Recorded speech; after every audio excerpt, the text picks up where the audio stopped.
Welcome back to things you're not thinking about in the Cosmere. Today, we're talking about the Alethi and their warmongering spirit, with a nice little picture of Adolin and Maya in the background.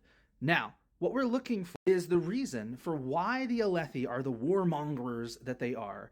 And tragically, on a reread, I realized it is a millennia-old tradition that they have allowed to pervert their own sense of justice and honor. Let me read a section from The Way of Kings for you. It is our duty and privilege, the woman said, to stay vigilant for the desolation, one kingdom to study the arts of war, so that the others might have peace. We die so that you may live. It has ever been our place. Dalinar stood still, sorting through that. All who can fight are needed, the woman said, and all who have a desire to fight should be compelled to come to Alethila. Fighting, even this fighting against the 10 deaths, changes a person. We can teach you, so that we'll not destroy you. Come to us. Dalinar found himself nodding. Every pasture needs 3 things, the woman said, voice changing, as if she were quoting from memory. Flocks to grow, herdsmen to tend, and watchers at the rim. We of Alethila are those watchers, the warriors who protect and fight. We maintain the terrible arts of killing, then pass them on to others when the desolation comes.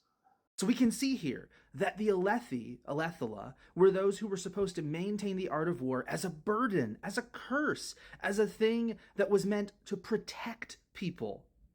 And instead, we find them on the Shattered Plains, bickering over gem hearts, fighting for glory and power, and having border skirmishes with each other, right? Think about Kaladin's whole journey happens because Sadeas and Amaram are fighting over land in Alethkar. They have turned inward. They have become fighters and bandits instead of watchers on the rim as they were meant to be.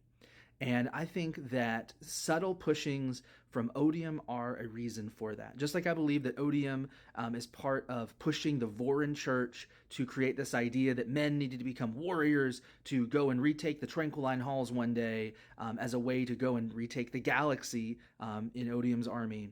Odium pushed this perversion of war through the Unmade, through the Thrill, through very subtle trickery to create the just tragically warmongering people that we see who should have been the knights keeping the art of war so that people could be protected on Roshar.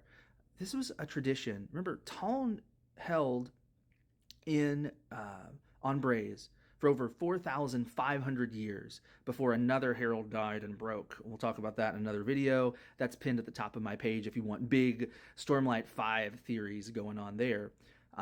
But even before he broke, there were thousands of years of desolations where Alethila, where Alethkar was the one maintaining those arts, maintaining that tradition. And when the enemy went away, they turned on each other. They failed to maintain their duty, and they destroyed something beautiful and left something awful in its place. This is why I love the Cosmere. I love what Brandon Sanderson is showing us about us as people, that if we don't maintain honor and integrity, we will destroy ourselves.